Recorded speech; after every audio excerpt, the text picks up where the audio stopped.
Welcome to the Real Estate Espresso Podcast, your morning shot of what's new in the world of real estate investing. I'm your host, Victor Menashe. This is the weekend edition where we interview notable people from the world of real estate investing. Today is no exception. We have an amazing guest. He's Dr. Tom Burns out of Austin, Texas, still practicing orthopedic surgeon, heading into surgery after tonight's talk. Sorry to hear that, Tom.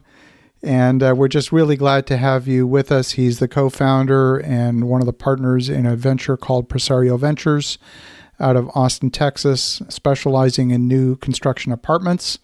Although they're in many different asset classes, including medical office and various other things, but they specialize in new construction apartments where they build literally hundreds and hundreds of new construction units every year while Tom is still actively running his surgery.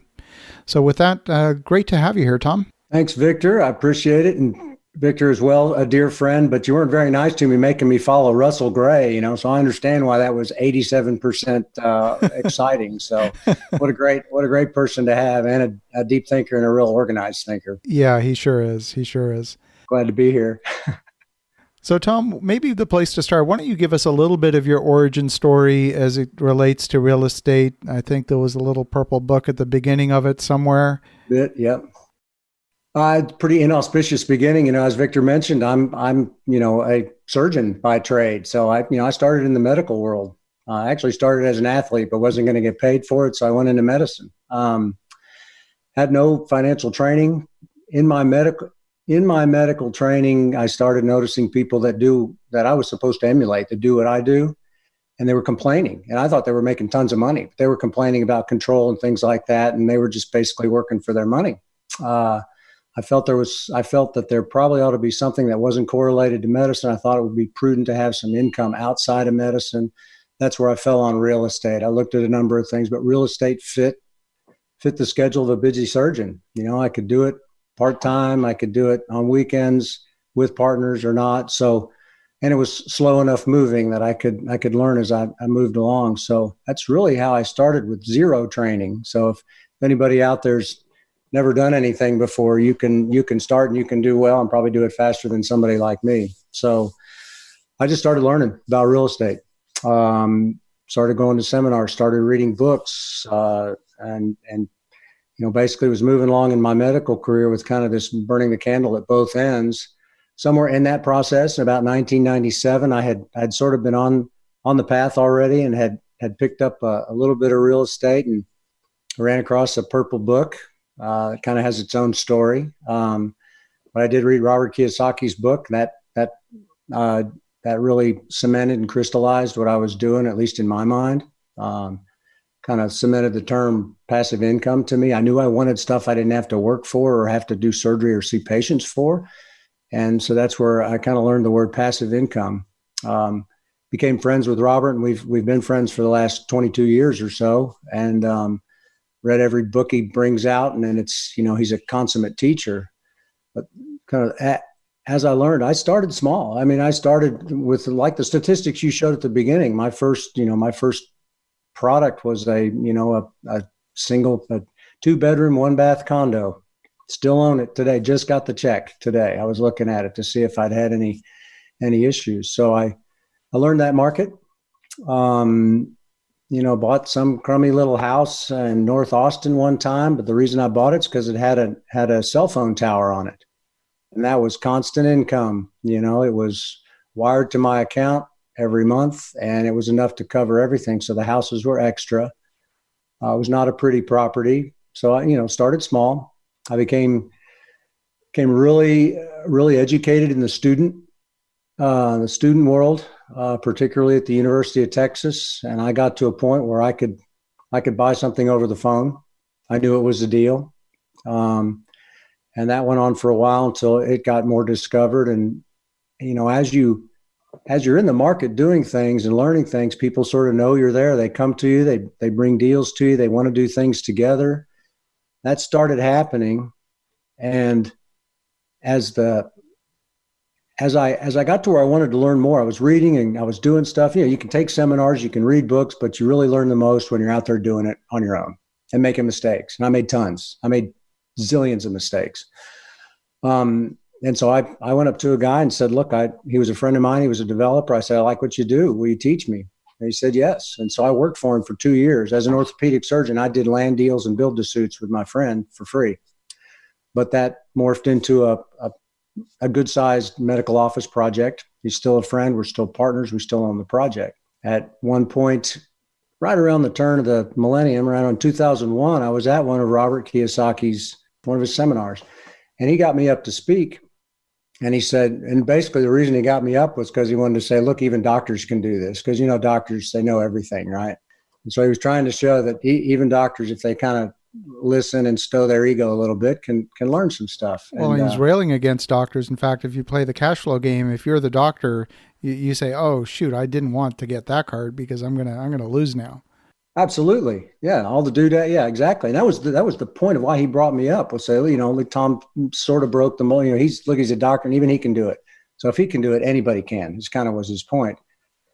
And so at that conference, nice young guy and his fiance came up and said, hey, we're from the Bay Area. We're moving to Austin and going into real estate. Will you be our friend? Will you be our contact in Austin, Texas? I said, sure. And that's my partner, Darren, that you know very well. And that was close to 20 years ago. And we've been friends and partners for a long time. So it did this, it just did that. So as they always say, you learn, you make mistakes, 2 steps forward, 1 step back. The deals just get bigger. The amount of work sometimes is the same, but as your education grows, it just feels like you're doing the same amount of work. So it started with an $83,000 condo, and now we do 300 units at a time. So that's kind of where we are now. We develop apartments. We acquire when it makes sense. We haven't acquired anything the last couple of years because it hasn't made sense. And right now we're pretty much developing new apartments. And here we are today. Yeah, I love it. So talk a little bit about who you surround yourself with. I know you've got some friends that are big brand names, guys like Gary Keller. You don't talk too much real estate when you hang out with him, mostly play guitar, but how important has that been in your personal development as well? It's hugely important. Like Jim Rohn says, you're the average of the 5 people you hang around the most. And so, a lot of the people that I'm with, they push you, they push me. I often look at most of the people, in fact, Victor and Rich, I look and say, how do they do some of the things they do? So it teaches you, pushes you, and teaches you how to stretch. And, sometimes you stretch without even knowing it. And, you look back a year before, you realize that you're sort of a bigger person, your capacity's more. So I learned from them, and they everybody thinks different. As you say, Gary's a philosopher. We rarely talk real estate because he likes to use cash. I like debt, but we love guitars. So we talk together about guitars. You can see I've got one in the background there. Yeah. But his collection's fabulous. I've held some really expensive guitars from Gary, but we talk, and he helps talk to me about writing books, and we talk about real estate occasionally. Kiyosaki's been a friend. The advisor meeting, I'm privileged enough to meet with Robert and his advisors a couple of times a year. And, those guys they're bright guys. Kenny McElroy, I think, is one of the best multifamily mind in the country. He's laid back, he's experienced, he's owned 8,000 units. So I learned from them. I generally use both of these and keep the one mouth shut and just try to listen. So I like masterminds because they're different. So I get into masterminds that sometimes don't have to deal with real estate so that I can keep my hand on the pulse of other people that are excelling in their professions. And I learn from them all. Just keep learning. When I bought that condo, I wasn't thinking I'm going to go do big deals, but it became easy. Buying the condos became easy. I literally people would just call me. I'd say, I'll take it, because I just knew that, I knew that market so well. What happened was it was that stretching thing. Don't be afraid to stretch a little bit. Somebody would come to me and say, let's do this thing together. My first stretch was I bought apartments back in early 2000s, and I got my hat handed to me because I hadn't learned it yet, but it was a good lesson. So don't be afraid to dive in. You always want to dive in prudently and not leave any money on the table, but it happens. It's happened to me. So don't rush. Don't be impatient. Be impatient to learn, but don't be impatient to succeed. It will follow you. It will come. We do learn the most. You don't learn that much from successfully buying a condo. You learn a whole lot from crapping out on a 22-unit apartment complex when you didn't know what to do. I learned a bunch of lessons, and it helped on the next one, which was, a 200-unit thing. So they're painful. Sometimes they're monetary, sometimes they're something else, but try to look at them as lessons. I didn't always when I was in the heat of the moment. Something always comes out of them. Just know that you're going to come out the other end. Something good's going to happen. Now I know, even if I'm upset, I know something good's going to come from it. I just know. So right now we're in obviously a set of market conditions where I think a lot of people are saying, "Ooh, shoot, I wish I hadn't done that." You obviously went through 2008. You experienced some of the pain of that. This is obviously different, but it had some similarities. Where is your head at today? Are you saying, "Ooh, I wish I hadn't done that," or I'm feeling pretty good about things we didn't do or things we did do? I've kind of stopped saying I wish I hadn't done that because I usually make it with the best information I have at the time. But we're calm. I would have checked calm on your list, maybe happy place, just because I've been through it a couple of times.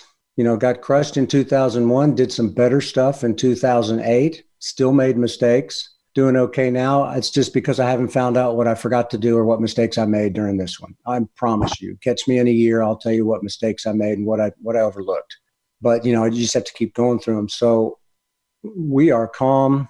We as a company, I'm calm. Now, 2008 taught me a bit. So did 2001. So I wanted to make sure that I was prepared for this. So I was building my foxhole for this recession 6 years ago. Removing all variable debt, removing any debt that had my name on it, everything's non-recourse or paid for. That was what Tom Burns did for the past several years because I expected this to come earlier. But there's opportunity. It'll come. So one of the forms of debt that you use, and you and I have talked about this quite a bit, you mentioned non-recourse debt, and I know you use a product in the United States that doesn't exist in Canada, although there's something similar through CMHC. You use the HUD 221D4 for a lot of new construction. And maybe talk a little bit about why you use that particular type of product and why it's so central to what you build. Sure. I'll take you back to 2009, coming out of the recession. We had a piece of property. We wanted to build some apartments. GE Capital was going to be our debt. And some bad things happened in 2008, 2009. GE Capital went away. Nobody was lending money. And somebody said, go check out this HUD program. So we learned on the fly. We went to HUD. HUD gave us money. That was very beneficial because we were the only apartment complex to come out of the ground in Austin, Texas in 2010. And so that gave us a nice big head start. We like HUD because it's 40 years rather than 30. The rate is fixed from, it's essentially fixed for 42 years because you get 20 months of interest only for your construction, then you get 40 years beyond that. And it's fixed from the day you lock your rate. So that eliminates one of your two biggest variables, which are debt and then your taxes. So we eliminated the debt. And on this particular project, we eliminated the taxes too. And I can explain that if you wish, but that's a nice deal to eliminate those two things. But we liked it now, and it's got a lot of backstops. Reportedly, I have not confirmed this yet, and our HUD attorney's the top one in the country or one of the top three in the country, and she hasn't confirmed yet, but we hear anywhere from less than 1% to not yet 2% default rate on HUD loans. They're very low. We keep hearing 1%. I just haven't confirmed that yet. So they don't want the properties back. They will work with you. If it's Armageddon, they will lower your payment. They'll do a refinance and reset your loan rate. You eventually have to pay it back, but they don't want that property. There are escrows. There's money set aside when you build a HUD project. They force you to put a big chunk of money aside to build a HUD project. So if there's, if you have a change order, you want to go from granite to marble, or if you want to change your cabinets or you want to upgrade the pool or something, there's a pool of money that you can use and draw down on. If you're, if there's other construction issues, there's money for it. If you lease up slower than you want to, there's money to cover that. So we like the security, and thus so do our investors. And because it's such a secure loan, it's a little bit less than most conventional loans, a few basis points, 15 to 25, just depending on where you are. So, and it's not perfect though. There's a lot of hoops you got to jump through. It's an expensive loan to start off with fees. It has worked well for us. And the reason we've stuck with it is because it's a consistent product. There aren't as many people in that niche, and we've become experts at it. And, people in the state of Texas, they know that's what we do. Our project was the National Apartment of the Year in HUD in 2010. So we got some notoriety. So we decided, knowing that there was going to be something like this coming, we decided to stay within our niche because, when the business contracts, at least people are going to look for somebody that's at least expert in their field. So we decided we'd stay expert in that field and stay in that niche. Oh, look at that. It's Robert Kiyosaki. There's Robert. Here, let's see what he has to say here. Robert Kiyosaki, congratulations on your new book, why highly educated doctors don't have any financial education. It's greatly needed because I've met a lot of them, and they may be highly educated, good people, and they're very important, especially today in this fake pandemic we're in. But anyway, they really do need financial education, and thank you for being the doctor that provides it to them. Also, once again, as you know, you're the guy that bought the first Rich Dad book years ago in Austin, Texas, in a car wash. And so I always want to congratulate you, thank you, and personally say thank you for being a friend and a teacher in this time of great economic change and turmoil. Congratulations on your new book. How did you get that? That was very nice. Thank you. So I had Robert recorded that yesterday and sent it to me, and thought that would be a nice little surprise for you. So maybe that is a great gift. Thank you very much. That was really nice. You are so nice. Thanks. So maybe now's the time to tell the Purple Book story. Sure. Since he mentioned it, and then of course talk about your new book, Why Doctors Don't Get Rich. But I've been so lucky. It's just things just fall sometimes. I think if you stay open, things happen. So I've always been a reader, and this was 1997, right? So I finished my doctor training in 1991, and it was about 1989 when I thought, crap, I need to learn something outside of medicine. I love medicine. I'm still, as you said, I'm still doing it. I make all of my money in the real estate world, but I still go in the mornings, and I like seeing patients. So I'd been reading along, and what happened was my family left town. And when my family leaves town, I do errands. So one of those errands was to get my car washed. So I went to this car wash. That's where they take your money, they run it through, and the guys wipe it down and everything and put all the stuff on it. And so it's a, kind of a higher end car wash. Well, you go inside to pay your bill. So I go to pay my bill, and I look on the back, and there's a book. I mean, it's a car wash. Nobody sells books in car washes. And it was just a little stack of books, and it had Rich on there. It said Rich Dad, Poor Dad. I thought that was nice. Let me see one of those. Said what the rich teach their kids about money, and the poor and middle class don't. I said, yeah, put it on my bill, because I read everything, right? So I finished my car wash. I go home. I do whatever. I toss it on my desk, and I go do my stuff. So 11:30 at night, I'm the only one in the house. I'm going to go to bed. I pass by my office. I just kind of open the book, to see what it's going to be about. It was kind of interesting. And I stood there for a second. I read a page or two. I thought it was interesting. I kind of leaned against the desk and read some more. And eventually I sat down and read some more. And by about 3:30 in the morning, the book was finished. And there I was. It's 3:30 or 4 in the morning, and I had nobody to tell. I had just read the best book I'd ever read in my life. I was at the time in network marketing. I was in the Amway business. So I wait till about 6:30. I call up a friend and said, you got to read this book. I read the best book. And he, of course, yeah, okay, sure. Next time I see you, I'll give it to you. So I just made sure he got it. In about a week, he got the book. He calls me up and he goes, you were right. Best book I've ever read in my life. So he calls. There's a number on the inside cover of this book. He calls the number expecting to get the publisher. We just want to find out who this Kawasaki guy was, It's really Kiyosaki, but people mess up the name. And so he calls, and Robert Kiyosaki answers and says, who is this? And he says, well, my name's Joe. And he said, I got your book. He said, how'd you get it? He goes, a friend gave it to me. He goes, great. And Robert said, and he said, how many books did you send up? He bought it in a car wash, because Robert said, well, I put a couple dozen in a car wash. And he says, my friend says, how many you got left? And he goes, all of them. Nobody's bought a book yet. And my friend says, I'll take them all. Robert says, who are you? He goes, I'm with Amway, and, we teach people how to make money and stuff like that. So I had the next day gone and bought all the rest of the books in the car wash, handed them out to friends. I wish I'd have kept more of them, but I kept the one that I bought. And we flew to Arizona, met Robert and Kim. He sits us all down. There was probably, 8 or 10 of us. He sets us all down, and we learned to play cash flow. So cash flow is the board game that Robert. So He teaches how to play cash flow. The book was designed as a brochure to advertise the board game Cash Flow.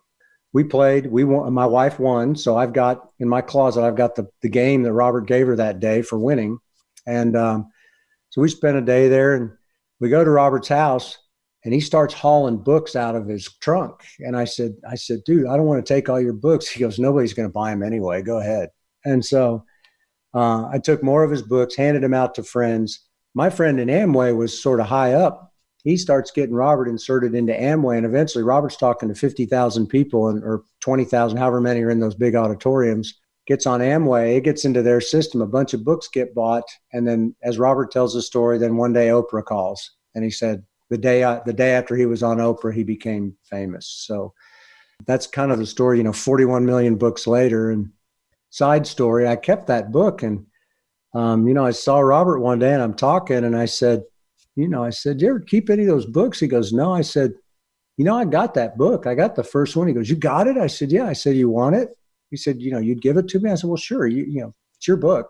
So I gave Robert the first book, and they've now got it hanging in the Rich Dad offices, as the first book ever bought. So that's the Purple Book story. And it's changed a lot of lives. It really did change mine. And I'll promise you, and this is a true story, whenever I kind of would get down or depressed or need something to cheer me up, I would read Rich Dad again. I've read Rich Dad 20 times. I just think Robert's a fabulous communicator, and that's the beauty of his book. And so he teaches you how to think, not necessarily how to go out and flip a house. He just teaches you how to think about it and lets you use your own faculties to decide how you want to make money. So tell us a little bit about the book. Hanging out with Robert at one point or another, he said, Tom, you've got a story. And I didn't think there was much to it. And, I had written some book chapters and a lot of articles and things like that. And he said, you ought to write a book. And so it's called Why Doctors Don't Get Rich. Full credit for the title to Robert Kiyosaki. He's just a master. And it's a great title. And it has stood the test of the 2 years that it took me to write it. I didn't want a ghostwriter. I wanted the journey. I wanted to learn. It has been a journey. I've changed a lot, and I've learned a lot of things. And so I wrote every word in the book. It initially started out, as a way to kind of help doctors or any professional or anybody that's busy or anybody with some discretionary income that wants to do something extra. Even if you don't have the extra income, it'll help you get there. During the process, I found out that, a lot of my colleagues are really unhappy. In fact, it hovers around 50%. At one time or another wanted to quit medicine. And if you ask them, they'll say, I hate medicine. They say, what do you hate? And they'll talk about all the bureaucracy and all that stuff. They say, I love my patients. So doctors want to practice medicine. They just don't want to do all the stuff they have to do. You could say they don't get paid as much as they used to, but that's baloney. We get paid really well. I mean, we just do. And so I'm trying to change their mindset and let them use a little perspective in the fact that they're blessed to have such a job, but they could be even more blessed and bless the world if they can take a little pressure off themselves and heal with the passion that brought them into medicine rather than trying to make sure they're feeding their family. So that's what the book's about. It's a personal finance book, and you can insert engineer, lawyer, street sweeper into the word doctor. It's kind of written to doctors, but all the tenets are basic tenets. And so I wrote it for them. I wrote it for anybody that wants something in simple words that will help them kind of figure out how to starting from why do you really want to have anything extra all the way through partly what to do. I don't necessarily tell you how to go buy an apartment complex or flip a house, but, I can give you the resources to get there. And it's more about mindset. That's why, just to try to be useful. Everybody thinks you have to replace your income and quit your job. Well, a lot of people really don't want to quit their job. Those that do, this book's going to help them do that. Those that don't, I just want to take a little pressure off so they enjoy both. You don't have to, you just need to take a little bit of pressure, a little bit of financial burden off, and life gets a little softer. It gets a little more fun. You smile more. So my mantra has always been to have fun no matter what you're doing. So that's why I travel. That's why I meet a lot of people. It's why I hang around all those folks you talked about, Victor, because I just run into a lot of people, and it's my hot button, Put me on a plane or put me in a group of people and I'm happy. So that's why I wrote the book. Maybe it'll get me around some more people. I love it. And, one of the things that's always impressed me about you, I know a number of doctors, and physician burnout is a big thing. It's not just talked about in the press. It's very real. A lot of them experience a lot of pressure to produce because the overheads are high by the time they've paid their malpractice insurance premium, and the front office staff and the back office staff, the rent, the overheads are high.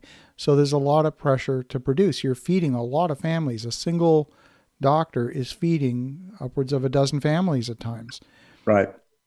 You're still carrying that overhead, but you've taken your foot off the gas. It's not right to the floor so that you can actually enjoy what you're doing. Exactly. Well, not to boast, but over 10 years ago, now it's close to 12 years now, I replaced my orthopedic income. So I didn't need it 10 years ago. And I don't always get paid. I don't work so hard. So my foot's really off the gas. I'm coasting downhill, but I love it. I could compare W-2s for 2019 and it would be lower than most people, like probably everybody on the call. I almost made close to zero, but I enjoyed the year. So I still haven't found anything that's as fulfilling. I love doing a deal. It's fun. I liked writing the book. I love speaking to groups. That's nearly as fulfilling as being a doctor. I think the two are kind of the same. So I don't think I'm anything special. I'm just doing what I really like. So, and now I got the money to do it. So I can do both. So I'm just lucky maybe. So if someone wants to buy the book, if they want to get in touch, what's the best way? So it's not out yet, but it's coming. If you will go to richdoctor.com, you can sign up, you can pre-order. And if you pre-order, I'll send you a free ebook copy along with it. I love it. Well, thank you, Tom. Thanks for sharing your thoughts and your wisdom with us today. And for the listeners at home, definitely reach out to Dr. Tom Burns at richdoctor.com. And in the meantime, have an awesome rest of your weekend. Go make some great things happen. We'll talk to you again tomorrow.